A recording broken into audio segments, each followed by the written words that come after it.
I rise today as a woman member of Parliament with immense pride and a deep sense of satisfaction to support the 3 bills that were placed by the government on the floor of the House today.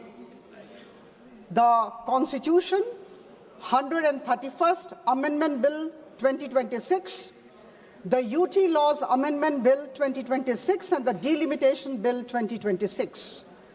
Madam, these bills are historic by nature and they are long-awaited steps towards fulfilling the aspiration of half of the country's population. And for that matter, I think we all should remember that these bills are here for reshaping and restructuring our democratic journey. अध्यक्ष महोदया, इस पवित्र सदन में मैं बहुत जिम्मेदारी के साथ खड़ी हूं। विषय केवल 3 विधायकों को पारित करने का नहीं है। विषय देश की आधी आबादी के सम्मान का है, उनकी मर्यादा का है और उनके उज्जवल भविष्य का है। विषय केवल महिलाओं के प्रतिनिधित्व का नहीं है, विषय इस सदन की गरिमा का है, हमारी संवैधानिक प्रतिबद्धताओं का है और लोकतांत्रिक मर्यादाओं को अधिक सशक्त बनाने का है। जब मैं यह बात आपके समक्ष उपस्थापित कर रही हूं तो स्वामी विवेकानंद की पंक्ति याद आ गई। उन्होंने कहा था कि अगर किसी भी समाज की वास्तविक प्रगति का आकलन करना है तो हमें उस समाज में रहने वाली महिलाओं की स्थिति को परखना होगा और तभी हम समझेंगे यह समाज किस प्रकृति का है।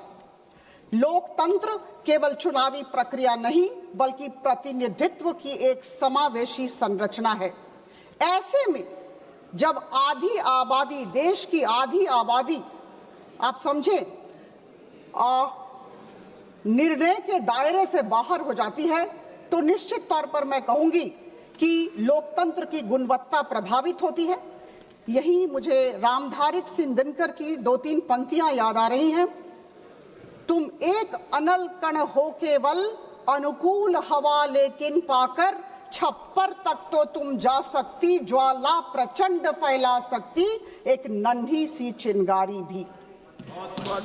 आदरणीय प्रधानमंत्री श्री नरेंद्र मोदी जी के नेतृत्व में लगातार 26 मई 2014 से जब से उन्होंने इस देश के प्रधानमंत्री पद का कार्यभार संभाला और अब तक महिलाओं के लिए, उनके सर्वांगीण विकास के लिए देश में एक अनुकूल वातावरण बनाने की तैयारी की जा रही है और इस बात को हमें मानना होगा और समझना होगा।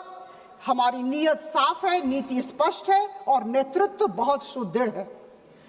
The government of our Prime Minister Modi has been able to translate 27 years old promise into reality. Madam Chairperson, you were present and I was present in 1996, that particular midnight when we passed the Nari Shakti Vandan Adhiniyam. After 27 years, the women of this country waited and this great event had happened, that historic moment. This has left an indelible imprint on my mind. Since 1996, the Women Reservation Bill had remained a symbol of unfulfilled aspiration, and today we can proudly say that this particular house and the other house, the parliament has taken a decision that 33% of the seats in the Lok Sabha and in all the state assemblies and in the National Capital Territory of Delhi Assembly would be reserved for women. This is a great achievement of the government of Prime Minister Modi, and I can say that this is an achievement of all of us who contributed wholeheartedly to taking the right kind of decision. Madam, since morning I have been sitting here and listening to both the sides, the Treasury benches and the opposition, and I can see some of my friends on the right from the opposition were full of contradictions in their statements. Some said, we are delayed. Some said, why is the government in hurry? Now, in 2023, September, we passed. In 1996, September, the then Prime Minister Dev Gowda ji had brought it, and for some reason or the other, I'll come to it later, in fact, we could not pass. And I think I don't want to be repetitive. We could not pass the bill. In governance, there are only two words, either yes or no. Either we do it or we don't do it. And the other governments did not do. The government of Prime Minister Modi did it. There was a big yes in the midnight of September 2023 when we passed the Nari Shakti Vandan Adhiniyam. Now today, two statements coming, delay or not delay. Now the question is, the government wants to implement this bill. This is high time. The women of the country cannot wait. And for that matter, all of us have gathered together to deliberate on the provisions of the three bills. In 24, the general elections came, and there is sufficient reason to say that the census and delimitation exercises could not have taken place at that point of time.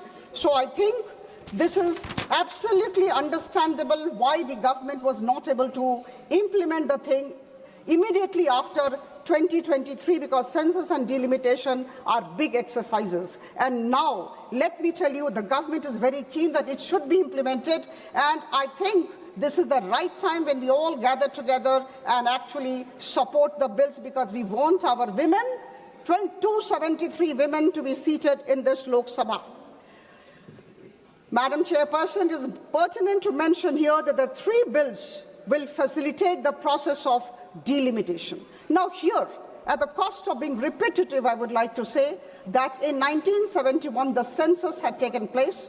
In 1976, on the basis of that census, the delimitation took place. The allocation of seats were done. The territorial jurisdictions of the constituencies were finalized in the year 1976 by the then Delimitation Commission. Now we have to understand, after a passage of 50 years, this government, the government of Prime Minister Modi, is revisiting the allocation of seats, and it has told very categorically, very convincingly, that there would be 50% increase in the number of seats which are there with the state assemblies and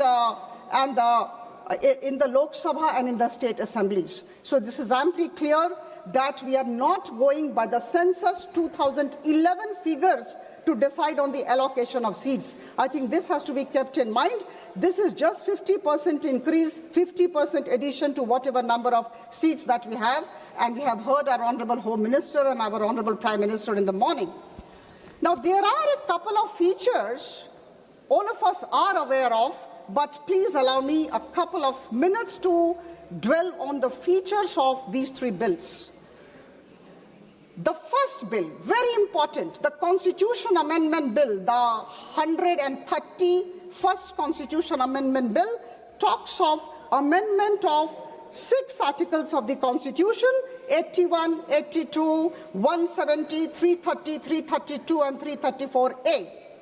Now, number 2, extremely important, is the delimitation exercise. We have to understand, my dear friends, both right and left, unless and until we have the delimitation exercise, we just cannot go for reservation of seats. Which seat do we reserve?